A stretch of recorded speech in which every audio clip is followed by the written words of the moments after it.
Hi, this is Mr. G. Today we're going to talk about drop 2. You might have seen that here and there.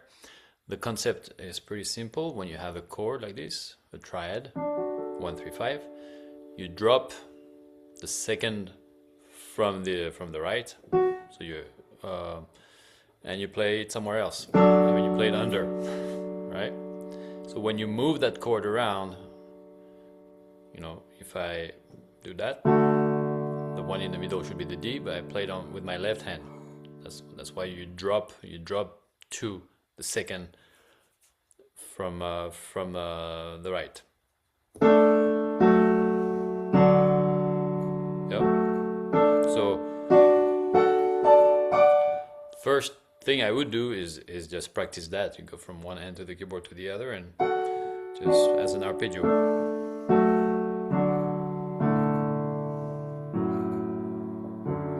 Yeah. Let's say you do the same thing in G. So G should be like this. Take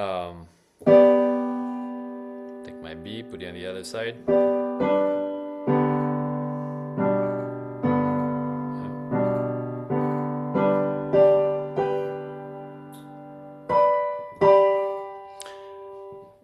Same with A.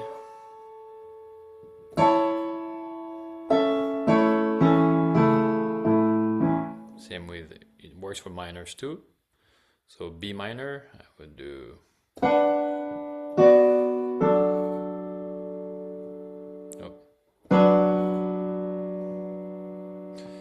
I'm getting confused. Yep.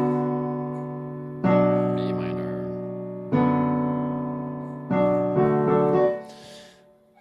Where it becomes interesting is, let's say you take a drop 2 and we're in D, right? And you go up the D scale. So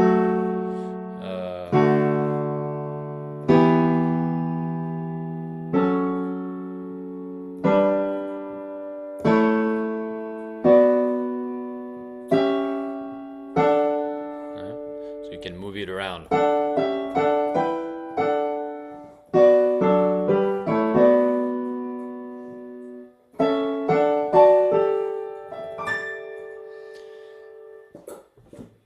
You can also practice, maybe you start with 2 chords. You say, I'm going to do D, A, D, A. So if I'm in D, my first one will be like this. And then I'm going to do one with the A. It doesn't matter really which one, which inversion of it.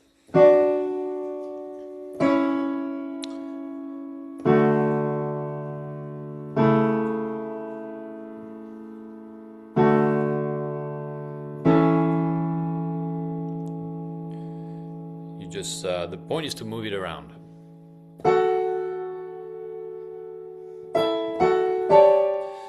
Sometimes I do that. It's just it's nice when you have those half tone together here for the A. Do the same on the D instead of just doing the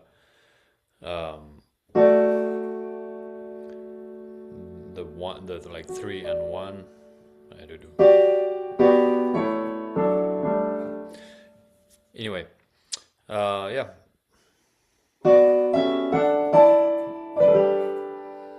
So if you think let's say we're in C, and I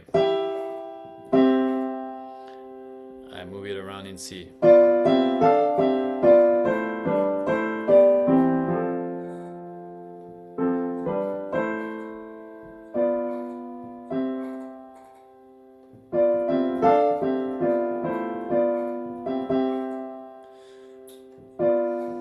So if your next chord was an E major, then I would do this. And then an A minor. And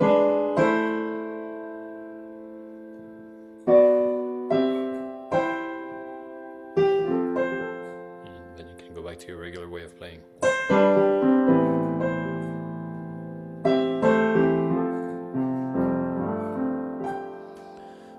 So if you have a 1 1 6 4 5.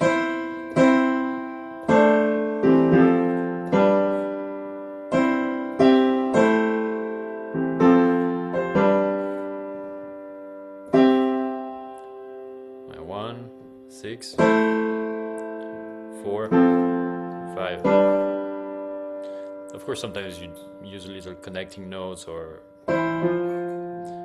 but that's the print. That's the concept.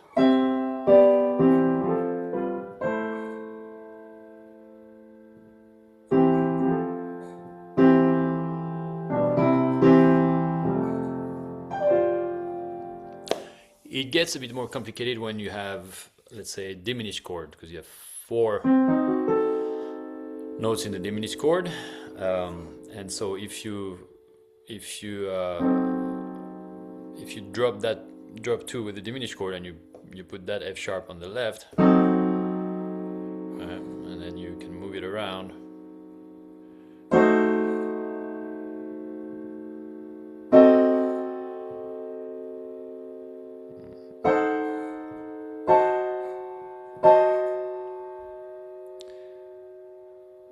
That's also interesting.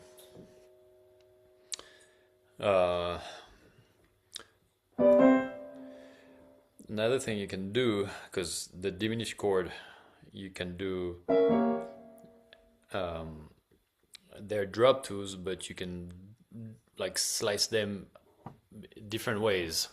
So that's my G diminished, right? I can slice it like this, where the C sharp is on my left, and then my B flat. See?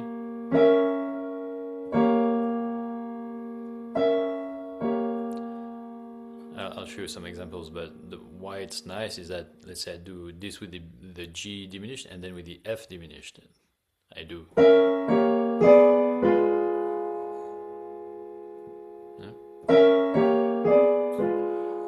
And then I can resolve that, let's say, on an A minor. So that becomes like a substitution for, let's say you're from C and you're going to A minor, instead of just doing E and then A minor, you can do.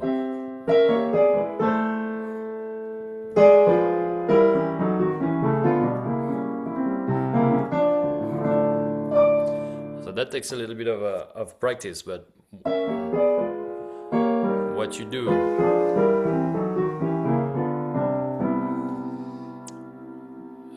you take, let's say, the G diminished shape, and you practice those 2 different positions for the drop 2, and then 1 step down, and then back to the G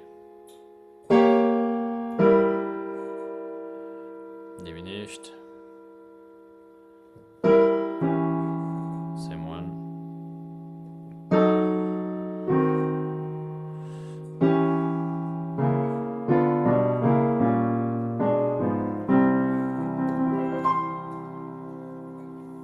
If we do that with the C,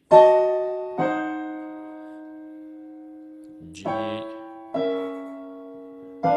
F, G, F, C. I'm not sure I explained that very clearly. How can I explain that in a concept? I guess you start with where you want to end up, right? Let's say I want to end up on a D minor. Right? I know that I can precede any chord with either it's 5, so it would be an A, right? Or it's half step down diminished. So if I'm in D minor, I know I can precede that by its C sharp diminished, which, as you know, is the same shape as the G diminished, because there's only 3 diminished chords. So in my mind, I just think it's a G diminished. So I'm playing, and I'm in C, and and I know I want to go to my D minor, so I'll take my G diminished shape and then break it down.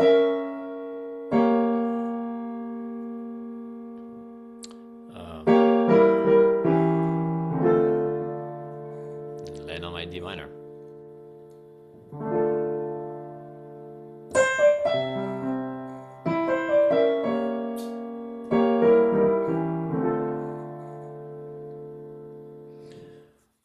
You can incorporate more than one diminished chord and do these type of things.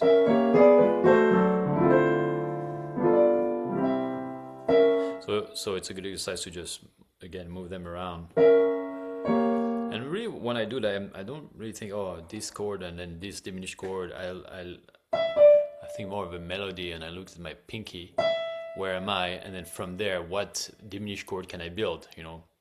And then I go on the D, and so I know that the F diminished ends with a D. And say I'm on a C, that's my C diminished. So if I'm on the B again, it's another F diminished.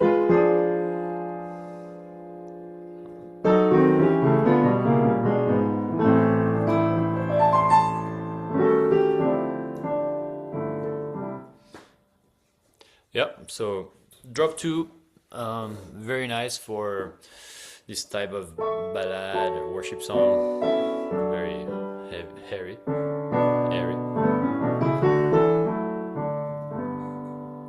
So you go up the major scale,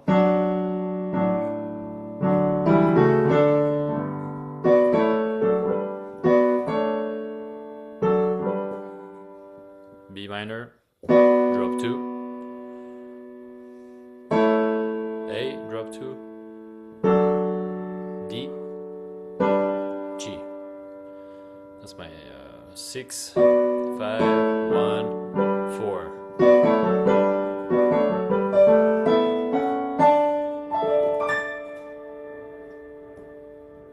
In C would be, that's a very common place to use those drop 2 when you do 6, 5, 1, 4. So basically, when you think I'm going to a 4, you can do that. Precede that with that.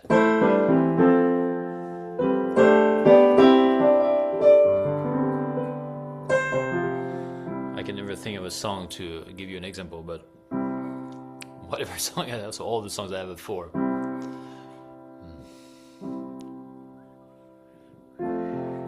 So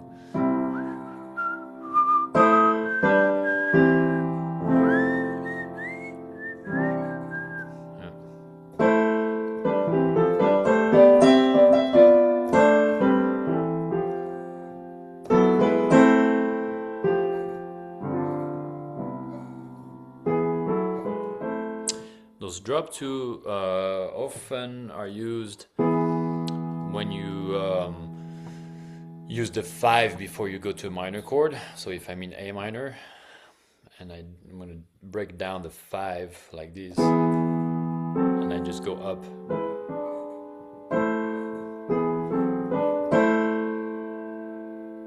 And sometimes I don't even do the whole thing. It's just more I harmonize my melody. Right, and I'm gonna harmonize with the third, with the my 1 and 3rd on top.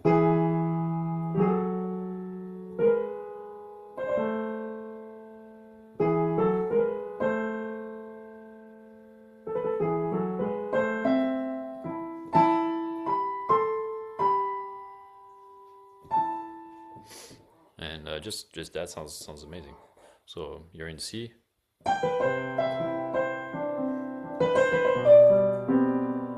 Towards my A minor.